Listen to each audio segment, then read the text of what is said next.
na ako. Okay.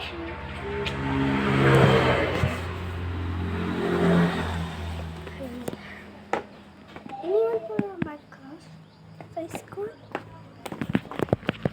Lalabas mo na tayo. Bye-bye. And then, naipasok ko nga po wala ako sa school. Kaya hindi ko dadalhin ang bag ko. Nasa school nga po ang bag ko. Dahil 1 minutes pa lang po. Marami pa tayong second. Cellphone daw. Hi.